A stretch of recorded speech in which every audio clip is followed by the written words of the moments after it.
Welcome everybody. Registry Science Foundation community call. The last time we met felt like pretty recently because our last community call was right after our in-person gathering that was pushed back a bit. But it's actually nice because we have a lot to share. So even though it was pretty recently, we have a new updates and things to engage with. So this is great on the Registry Science side, and same for Foundation. So the normal run of events happening over the next month or so, we've got the November 2nd Regenerati News Hour, always a really great and interesting one. The last one was phenomenal. A lot of different folks coming and talking about kind of the methodology process in general, particular to potential Jaguar credits. So definitely recommend joining. And then the next community call is going to be product and protocol, jumping into November with that one, followed by the rotation of Regenerati News Hour. The next month, we've got the Environmental Stewardship Community Meeting on November 21st. That same day is the community call for Registry Science and Foundation again. Then we've got a tokenomics working group that's ongoing every Tuesday, and we'll be sure to pop links in if someone from Foundation could, if people want to engage with that. And if anyone has any thoughts or suggestions for things that they would like to see addressed, especially in the community calls, please let us know. We'd love to hear from you. The today's agenda is we'll do round robin updates between Foundation and Registry, and then we'll do more kind of deep shares, one on the Registry side around the CarbonPlus Grasslands methodology and credit class that as of today is open for public comment. Both of those documents are, and then Foundation is going to share, do a spotlight on one of their new cohort CS DAO, community supported DAOs. Really exciting day today. So with that, I'll pass it off to Nena and crew. I think maybe there's I collapsed all of the Foundation updates and the Foundation spotlight into just this upper section, but maybe it makes sense to do it in the Foundation share, the second part, which means go a little bit out of order, but do the credit spotlight first and then do the Canopy Collective introduction. Does that make sense? Sure. So I've got these on the Canopy Collective, and that looks like that's all. So yeah, that's our main thing. So if we want to do that after the as part of our like Foundation spotlight, so basically do the Registry stuff first and then we can come back around to this. Sure, definitely. Thank you for flexibility. Yeah. So in way of Registry, and for Registry team, obviously pipe in for either what's missing or to add some color. So we have the environmental stewardship kilo sheep hour credits that are live in the marketplace. For any who don't know, this is a really significant achievement, and we're really excited to see these credits live. So I'll be adding links in chat after the updates for all of these things, but these credits are purchasable, and they represent the first environmental stewardship practice-based credits that are accounting for and supporting sheep grazing and vineyard systems as a regenerative grazing system for that ecosystem. So really exciting there. As I started off saying, as a focus for today's Registry share, the public comment opens today for the CarbonPlus methodology and credit class. So that's for holistic grazing and co-benefits, so soil carbon sequestration and co-benefits. So Giselle is going to be giving us a deep run through on that and what upgrades have been made through the expert peer review process. Second, we have some really exciting upcoming credits that are going to be live, and we're really working hard to make that happen. First are the biochar carbon credits from Colson Carbon Trust. In one of the past community calls, we did a bit of a deep dive with Howard from Colson Carbon Trust. So look forward to more surfacing around that, and I'll be dropping links into those methods as well. Then second, Ecometric is a group that developed a methodology for croplands and regenerative grazing. And so they have soil organic carbon sequestration credits that are going to be landing as well. And these are through Region Registry. And we have current I believe more than just Verity, but we have some methodologies that are under expert review, which means they'll be moving into public comment thereafter. So it's nice to kind of prime everyone on their methodologies that are actively under development, that are actively being reviewed by experts, and that will be kind of coming to the surface here soon. Tika, any others to add to that I missed?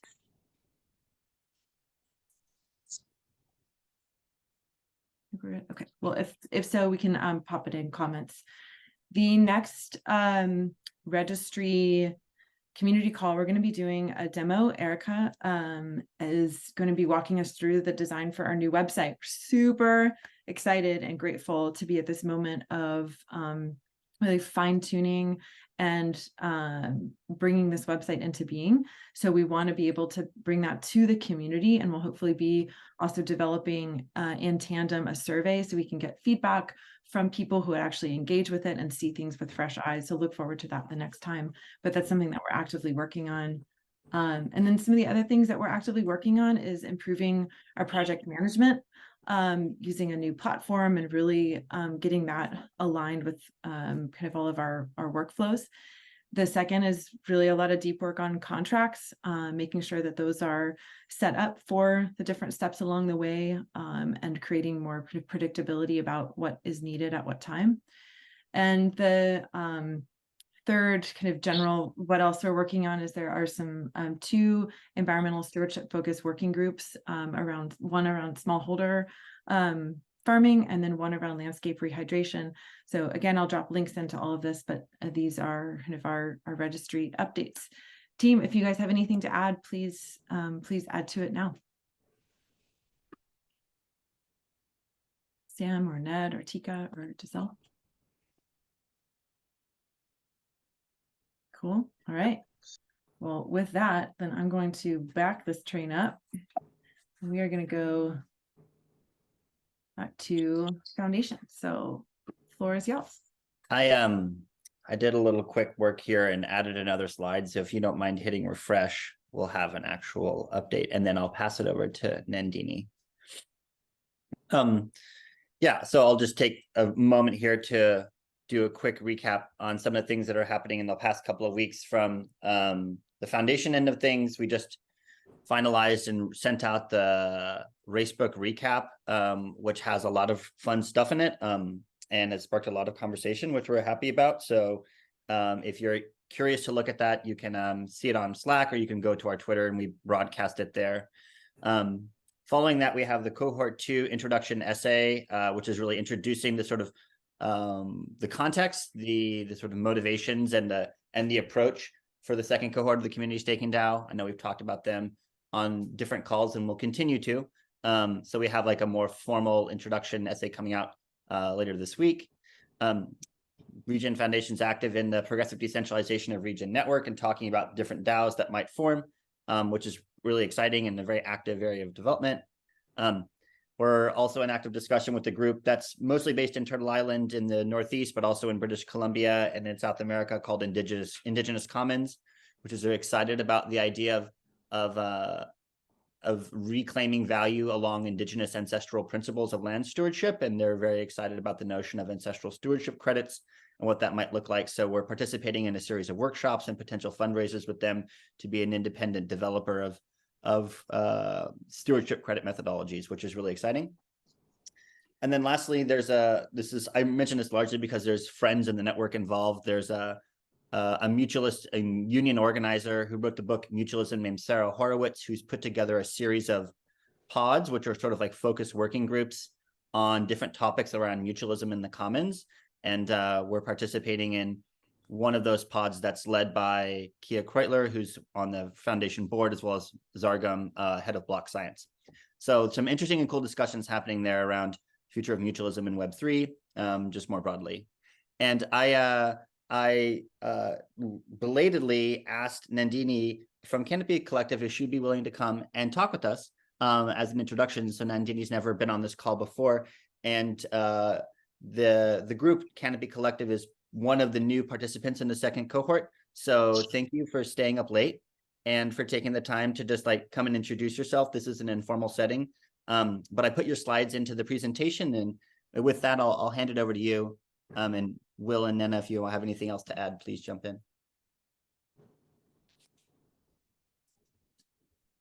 Cool. Nandini, the floor is yours. Thanks, Austin, and thanks everyone for having me here. My name is Nandini, and I'm a wildlife biologist, and we are working on an idea and a platform called Canopy Collective, which is so far a group of 20 members that represent grassroots communities, um, indigenous filmmakers, researchers who are looking in to connect their work to on-ground efforts, um, working basically among four things, which is multiple people, multiple species, multiple kinds of knowledges, and also multiple tools. So today I thought I could take you all through a small story and a small glimpse of the work that we do, given that Canopy Collective as a functional space is going to be formally inaugurated on the 1st of November, which is in a week, where we start off with a diversity, equity, and inclusion workshop for mud on the boots practitioners that will come from all across India, where we will all also share and figure out ways in which we can make this field more inclusive. So if you look at this first slide here, this is a picture of frontline anti-poaching staff from the Bugun community. And the Bugun community is a small tribe in Arunachal Pradesh, a state that is on the border of India and Tibet, the community has a critically endangered language written there, a very, very small number of people with a lot of endangerment with respect to their own culture. And if you look at the part on the right here, you will see a small bird species there. And that bird species is called the Bugun leochikla, named after the Bugun tribe through a series of efforts that was facilitated on the ground to describe the first new bird species to India after its independence.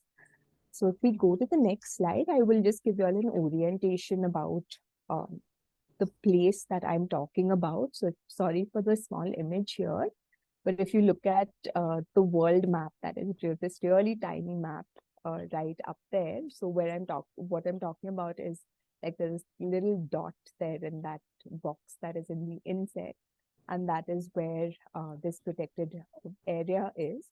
And this protected area is pretty remarkable, given that it is one of the most biodiverse community lands of the world, where there are about 700 bird species in this complex of forest. And so far it is second highest to the Andes Mountains.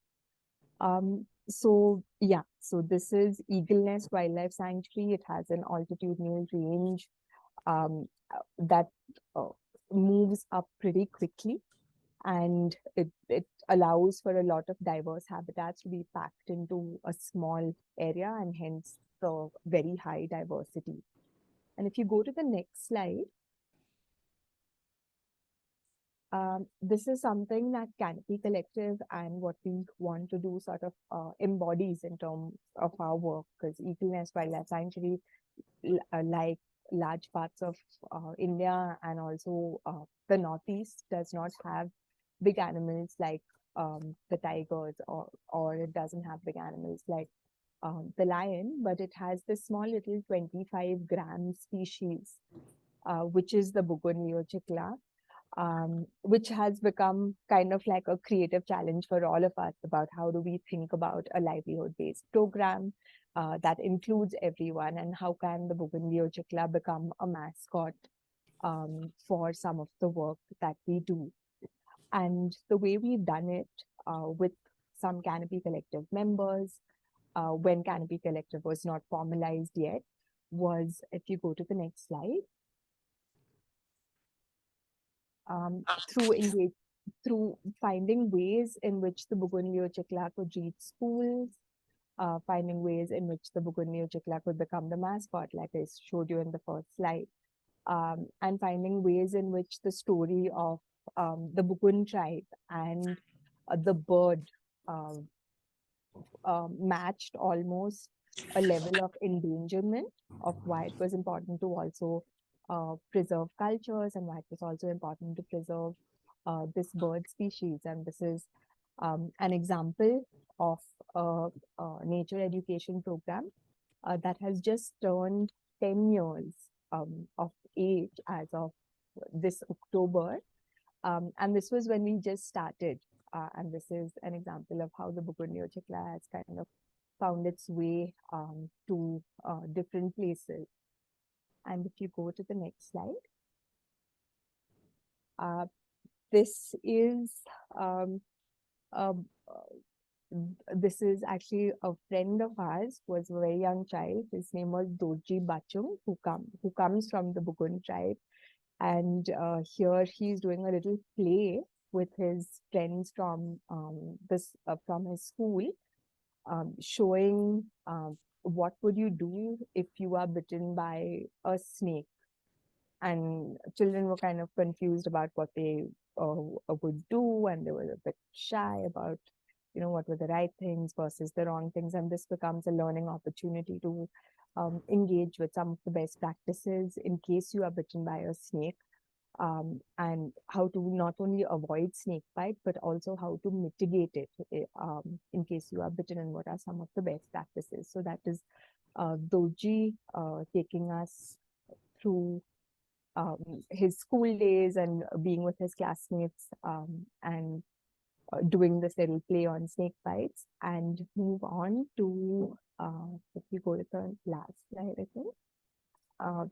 If you move on to 7 years later, this is Dorji coming together with some of the Canopy Collective members, and he no longer needing us, because he's come back as one of the facilitators in the 10-year camp to take children, the same children from his village and the same children from his community, on a bird watching walk in the same nature education camp that he was once part of.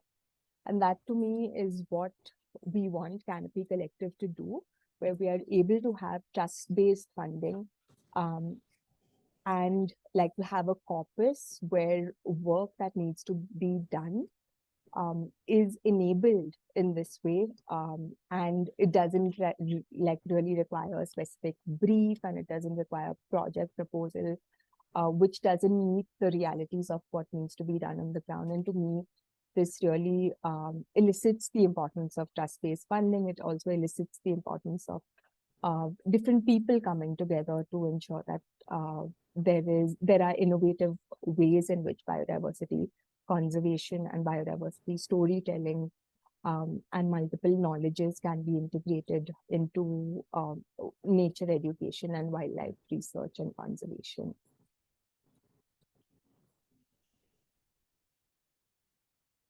I think that was, one of the last slides that I had.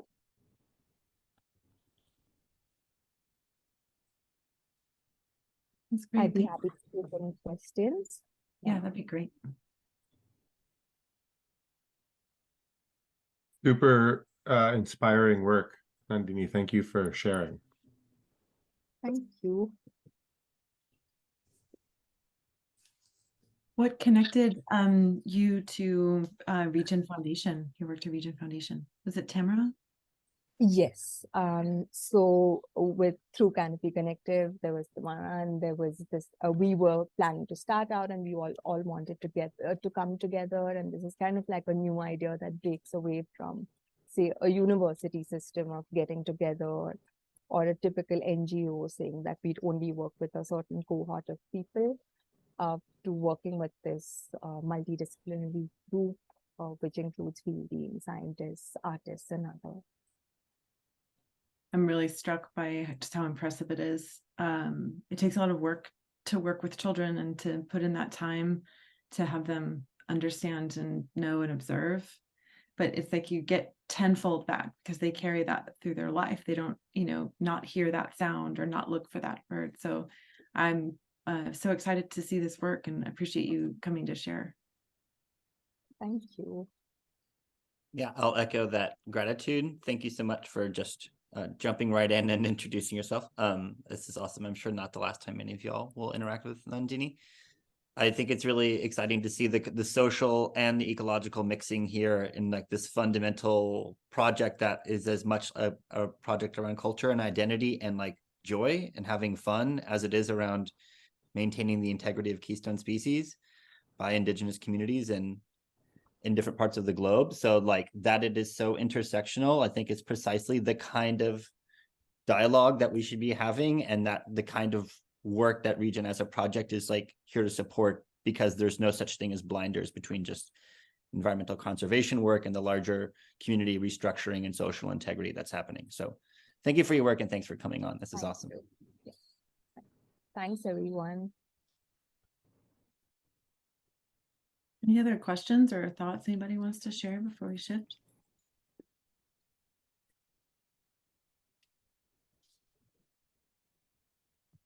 Awesome. Well, if anything comes up, we have chat, so feel free to share anything else. And Nandini, if you have any other links or anything that you'd like to share, please feel free to use chat.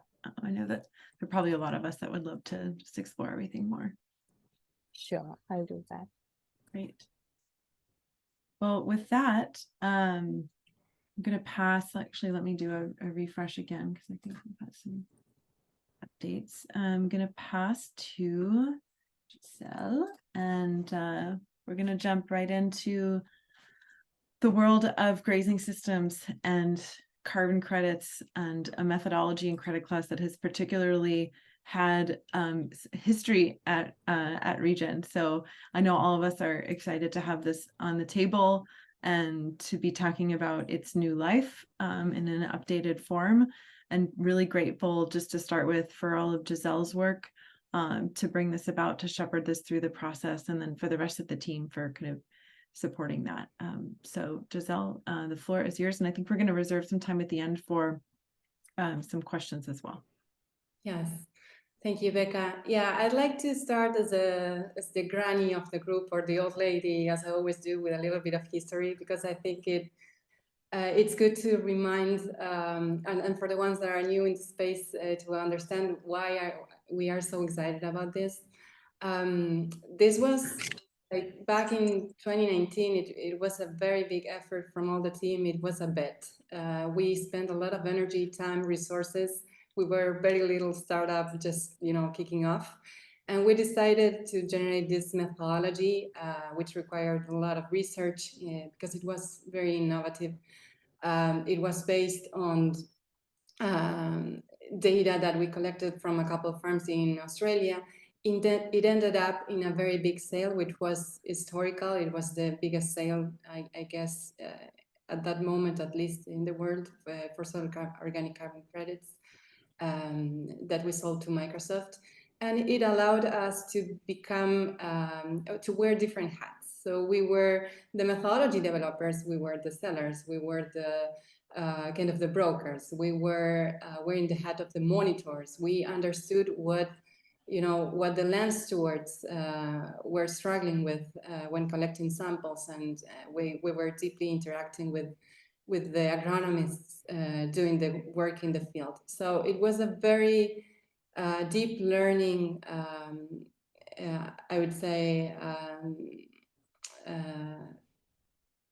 era in Region Network, and it helped us develop everything that came after. So I would say it really paid off, not only because of it becoming an open source methodology that anyone can use for selling soil organic carbon credit in grazing systems, but it became a source of inspiration. It put the bar of scientific rigor really high, and it has been helping other methodology developers as well. So that's the main takeaway I have from this methodology. So during all these years, we have been collecting constructive critiques from different soil scientists and from the land stewards when implementing it and when trying to use it, from monitors, from GIS experts, etc. And we decided to put more effort and time this year into putting into the same level of requirements that we are asking for the rest of the methodology developers that are coming to our registry. So we decided to go through a formal peer review. So this methodology has been gone through a very exhaustive peer review with 3 experts in the space of soil organic carbon, greenhouse gas, accounting, and GIS and geospatial statistics. And we are now welcoming everyone to comment, because we also have upgraded the credit class. So the intention is that we are not only asking for comments from the technical side or the more scientific side of things, but also from land stewards and maybe people that are willing to implement similar methodologies and are struggling with constraints or requirements from the voluntary carbon market. So I will go over in a very light version for the science side of things. Then we will have a webinar that is going to go in depth into the science next week. And I will try to outline the main upgrades on the methodological side of things that we included in this version. So as the first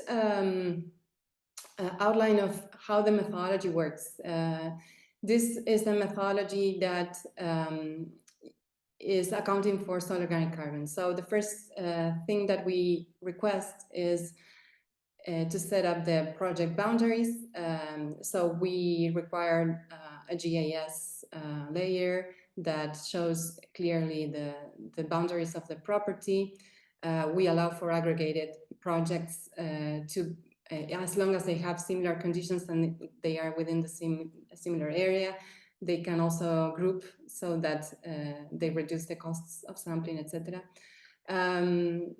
This is eligible for prescribed grazing, which is including AMP grazing, holistic management, a lot of types of regenerative grazing managements. And as an outline of the timeline, we request for a minimum of 3 sample runs. So every 5 years, there needs to happen a soil organic sampling and bulk density and some other things that we request from the ground sampled in the field. So there's an in-field sampling that is the one that is used to generate the credits. The project lasts at least 10 years and it has a 25-year permanence. Next slide. So within the boundaries of the property, we utilize GIS analysis to get the net grasslands area. So everything that's a road or a construction or a wetland or anything that's not grazed, it's taken out as a mask. So with that, we ensure that the credits are only accounting for the soil organic carbon that's sequestered in the grasslands and nothing else. So it's a kind of a conservative measure. Can you go back one slide? Yeah, and we request the sampling plan, and with that, we in that phase, we through this methodology, we guide for getting the number of sampling points that need to be sampled, and to identify the best sampling locations. So there's a stratification going on, and there are different methods that could be used to calculate the number of samples that is required to achieve a minimum accuracy at the final stage. And we are also, I'm going to explain a little bit, we created a very simple online sample calculator that can be used to estimate the samples if you don't have other methodologies to do that. So I left a QR there. If anyone is with the phone and you want to scan from your computer, you can scan the QR and get right into the PDF documents of the credit class and the methodology. Next slide. So from the sampling points, what's sampled and analyzed in the lab is the soil organic carbon percentage and the bulk density and the gravel when relevant, only when there's a relevant amount of gravel. And only from a random portion of 30% of the samples, we request nutrients and pH and some other metrics for the soil fertility co-benefit. Then we utilize satellite imagery from Sentinel, which is a free and open access satellite data that has very good spectral resolution and spatial resolution. So we use it from the ESA, the European Space Agency. We extract the spectral data from all the bands of the satellites from the very specific geolocated points. So all those points that we decided that would be sampled need to be geolocated, and we request that those are permanent plots, which means that every 5 years or every 4 years when you do another sampling round, you need to go to the exact same geolocated point and extract samples again. We also use ancillary data to improve the models, and from that we estimate, go to next slide. We estimate by correlating the spectral data with the spatial distribution of the soil organic carbon values. We estimate using machine learning or nonlinear multiple regressions. We estimate the soil organic carbon distribution in the whole map, in the whole area of the project. So it's a way to extrapolate without just using a linear extrapolation. We are taking into account all the different features of the landscape that correlate to soil organic carbon in order to estimate what's the amount of soil organic carbon distributed in the space for the whole project area. We request a minimum error, a maximum error of 50%, and it could be error or accuracy metrics, which are not the same, but I'll go about that a little bit later. And with that, we estimate the total soil organic carbons, soil organic carbon stocks in that property. So the first measurement, it's at time 0 when the practice it's about to start, or when the practice just started, which is the baseline. And then after 5 years, or it could be less, you need to go and sample again and calibrate to the satellite data from that specific moment in time and get a new map and estimate the stocks again. So the additional carbon is the difference between the baseline and the second round. And then when you have a third round, it's just the difference between, you know, whatever is additional on the top of that you have not accounted for. Next slide. So for the credit issuance, essentially, we also estimate, so we estimate the carbon stocks change, but we also estimate the GHG emissions, and we have an uncertainty discount. So if you have more than 20% uncertainty or 20% error, that's discounted from the credits to be more conservative, and that all composes the creditable carbon change. And we also track changes in co-benefits. So there's an ecosystem health assessment through 3 different indicators that we do through remote sensing, taking into account the vegetation vigor, the composition of the trees, or what, you know, what's other types of vegetation in the landscape, and the animal and the amount of bare soil, which is another indicator of degradation, I would say.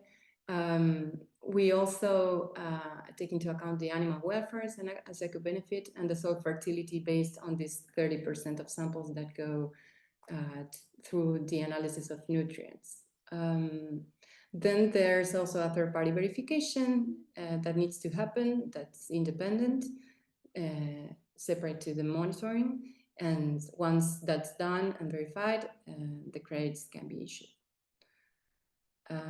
Next slide. So a little bit about the upgrades in this version.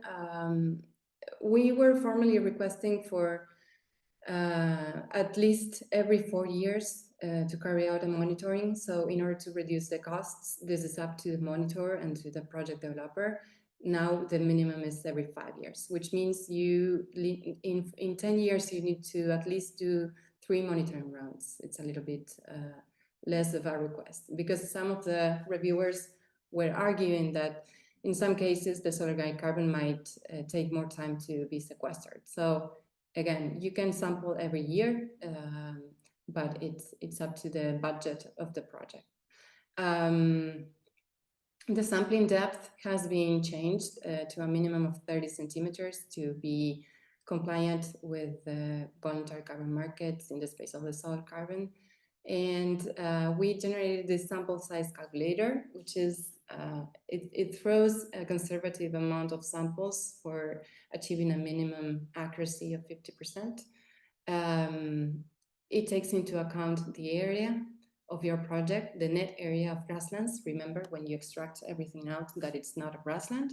And depending on some characteristics, you have a kind of a quiz there, and you need to understand if you have a property that has a very low, medium, or a high variability for soil carbon, which is dependent on the topography, the complexity, the types of soils you have.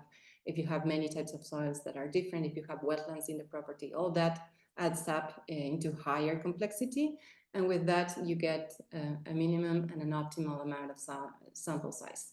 Of course, if you go, like we recommend for the baseline, at least to go to the optimal sample size, then you can, if you overestimated the number of samples, you can always track back and do an assessment to reduce the number of samples for the second round. Next, so I left there also a QR for the sample size calculator for anyone that wants to check. Next one. So we are requesting a little bit of, well, we are providing with stronger sampling recommendations for the sample core diameter. We request for permanent plots. We also request that the same laboratory and the same analysis is utilized throughout the project lifetime. And it is now stated very clearly that the soil samples must be analyzed for soil organic carbon bulk density at the same depth of the carbon in every single point. And for deeper carbon, we loosen a little bit the request, because also it's very expensive and the soil organic carbon is more stable.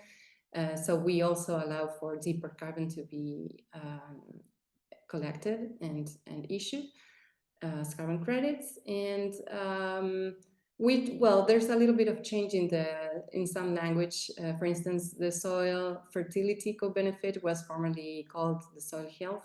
We understood that from one observation from a reviewer that soil fertility was better. And we are now only requesting that 30% of the samples are analyzed for nutrients in order to reduce the costs. So we were formerly requesting that every single sample was needed to be sampled for or analyzed for nutrients, and now only the 30% of them. And also there's a carbon exchange capacity that we were requesting as mandatory, that it's no longer a requirement for this co-benefit. Next one. In terms of GIS analysis, the data around the sampling date for extracting spectral values has been expanded to ±6 months, which was formerly 4 months. We added better context and literature references for people to understand how this works theoretically. Like, why would we find a correlation between the spectral information from the satellites and the soil organic carbon, which I think was important. And there's one section that we added at the beginning that we will start to recommend to every methodology developer, that I think it's important for people to understand what's the skill set required for the team. Because when a project developer comes to implement a methodology, they need to know upfront what are the requirements for their team to be implementing a methodology, right? So I think this is important, in particular when you have methodologies like this one that require maybe specialization or high specialization in GIS or some other, or geostatistics.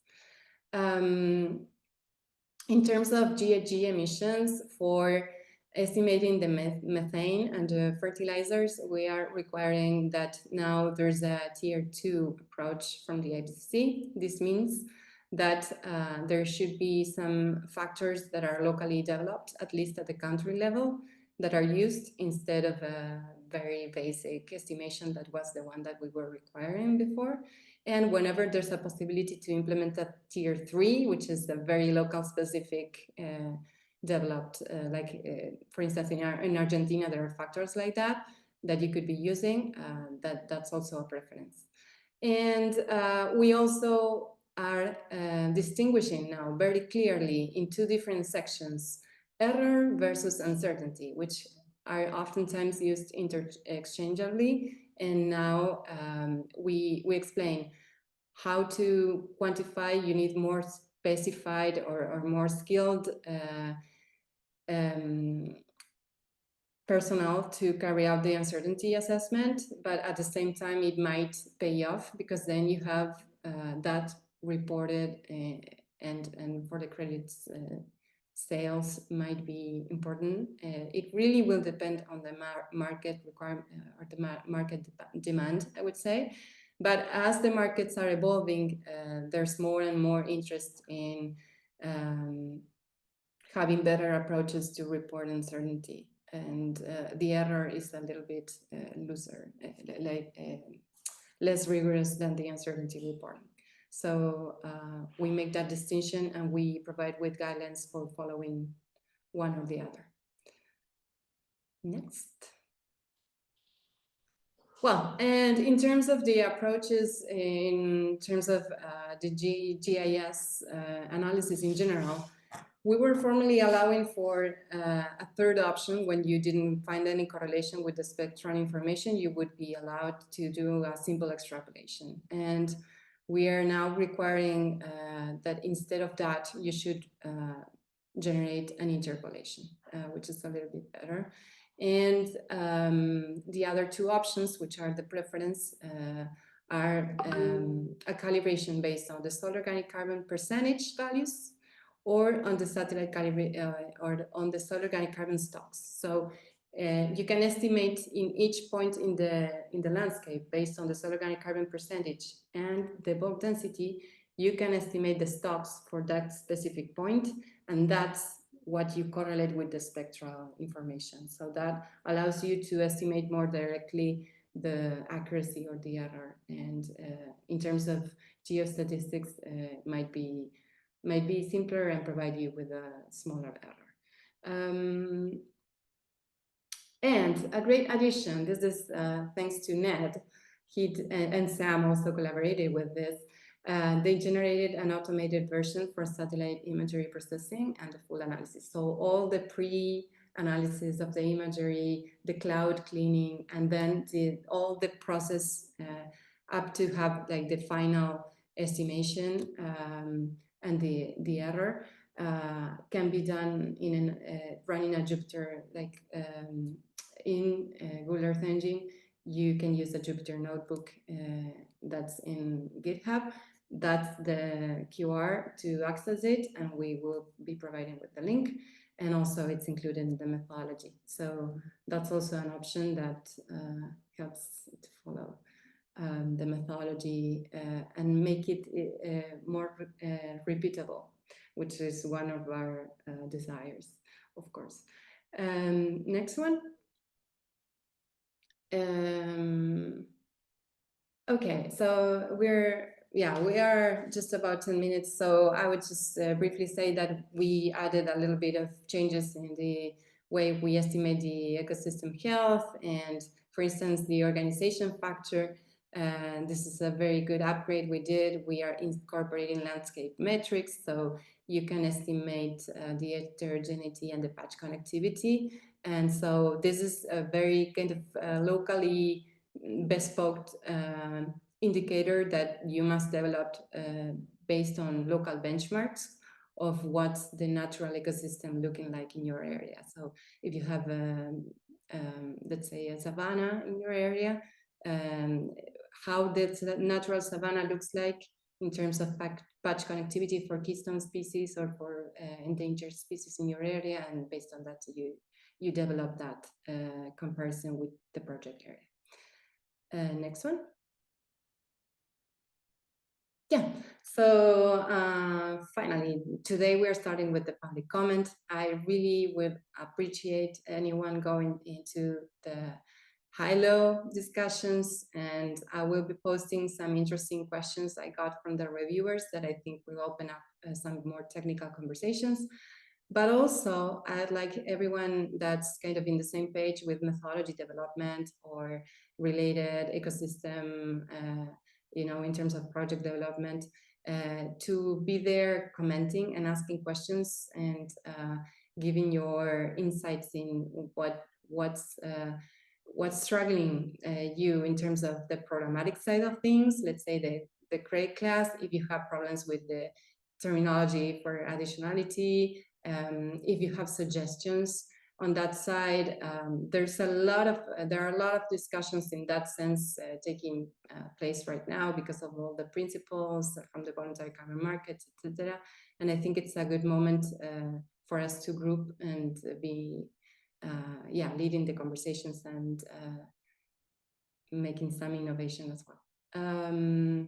So yeah, Becca, do you want to share anything else? Well, next Tuesday, we are going to carry out a Just Ask Me Anything webinar where I will be presenting more in-depth science, and I'd like anyone that's interested to go there and participate and ask me.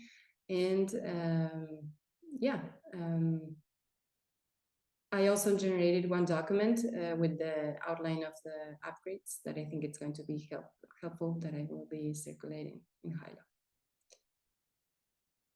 Yeah, I think that's great. For registering for the webinar, it's through Luma, so it should be pretty straightforward.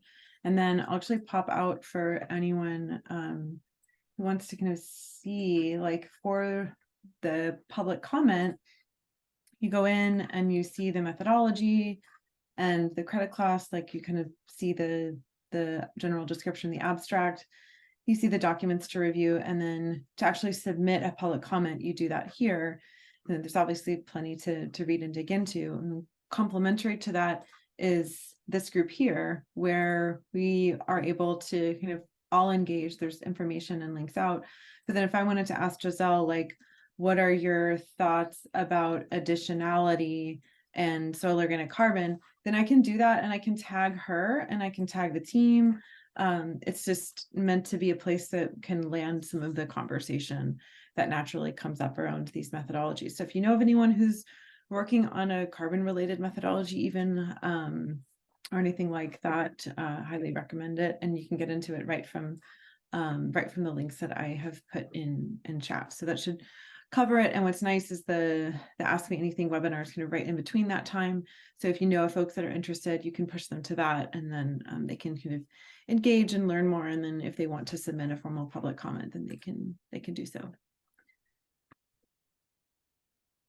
Cool. Well, we've got about 5 minutes for questions, comments, shares, and can kind of wrap it. Oh, we're just going to do a review real quick of all that we've covered. Really awesome and lots of good things. So questions, comments. Yeah, Ed, go for it. Yeah, I put in the chat, Chico State University Center for Regenerative Ag on Twitter posted about the grazing vineyard project. And I put the link to, I reposted it twice and mentioned Regen Ag in my part of the post. And it's certainly other people ought to repost it because that'll get it around a bit. It was good to see something like Chico State that's really into regenerative agriculture. They must be connected with FiberShed somehow, and that's how they caught on it. But they also put a link in their post to the, to buy the credits. So that was good to see.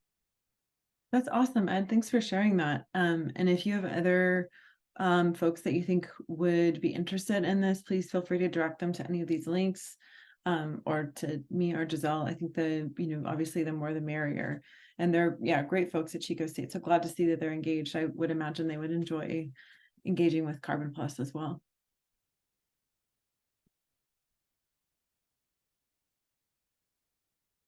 Thoughts, questions? We got Though so many things, but just I was curious, Giselle, at a broad level, if possible, just to hear your sort of synthesis thoughts on how does CarbonPlus Grasslands compare to other carbon removal standards? Maybe that's too big of a question, but I think it'd be really interesting to sort of synthesize and think about that. Well, I would say there are two sides of it. So on the one side, it's a very rigorous methodology. It requests several samples to be collected and analyzed, and then there's one step that I think it has been kind of not taken into account in most of the methodologies, is that they are very rigorous in terms of the accuracy and the precision of the analysis from the lab and the sampling collection and the number of samples. But then when it comes to account for the total carbon credits, they just simply extrapolate. And I think that's one of the errors, and what this methodology brings as an innovative solution. It uses satellite remote sensing to better forecast what's the amount of carbon that's expected in the non-sampled places, as opposed to just extrapolating and assuming an accuracy, an average, and assuming that the accuracy from sampling is the same as the accuracy from the whole procedure. So what we're doing here is we're also accounting for the error. It's probably going to be higher maybe than what's reported in other methodologies, but it's the real error from the real accuracy from when taking into account everything, because it takes into account all the distribution of values that were sampled and how the real estimation in the non-sampled areas was taken into account. So I would say it's a little bit more rigorous. It's a little bit, it requires a little bit more expertise in the GIS space, but at the same time, it requires less samples than what you would be needing to do something that is similarly accurate without using GIS. And it has less backup from the science side of things, because there's a ramping, we are in the point of inflection of publications in this space and in methodologies innovating in this space right now. But when we came out with this methodology in 2019, it was the first one, and now there are many others trying to do similar with remote sensing, but it's still very new, I would say. So there's not a lot of literature backing it up in exactly this, whereas it has been widely used for other types of like the same theory, the same approach has been widely used for other types of things, for vegetation and for vegetation cover, vegetation health, etc. But not for exactly solar carbon. So it's a little bit of a balance between what we can say is a very rigorous methodology, but at the same time, it's innovative, and we are still pending of more publications. And our aim is to have publications based on our use case, hopefully soon enough to back it up a little bit more. Yeah, and maybe just to chime in, like I think that maybe some of the shortcomings could be shortcomings compared to other standards is as it relates to additionality and leakage. So the credit class requires common practice analysis, and regulatory analysis, but it doesn't do like financial additionality is optional. So if buyers do value that, that is like, you know, like one potential con. And then I think, you know, leakage could be better accounted for in future iterations. Right now, we're not directly accounting for it in the methodology, but essentially saying if there's a significant reduction in stock count over time, that should be flagged and addressed with the registry agent. But we don't necessarily have a standard for how we address that right now.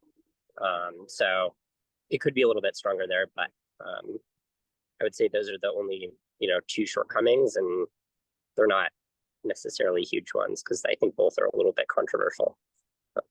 So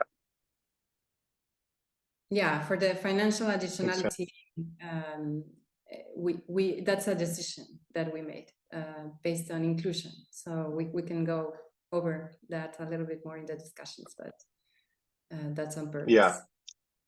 Yeah, That's great. Everybody knows how I feel about financial additionality. So, cool. This is really awesome. Thanks to everybody. This call has been so deep and broad at the same time. So thank you. Yeah, thanks everybody. We're 2 minutes past time. We'll see you next time for registry website demo and who knows what. Until then, we'll see you around. Bye, everybody. Ciao. Thank you for listening. Good job. Thank you. Bye.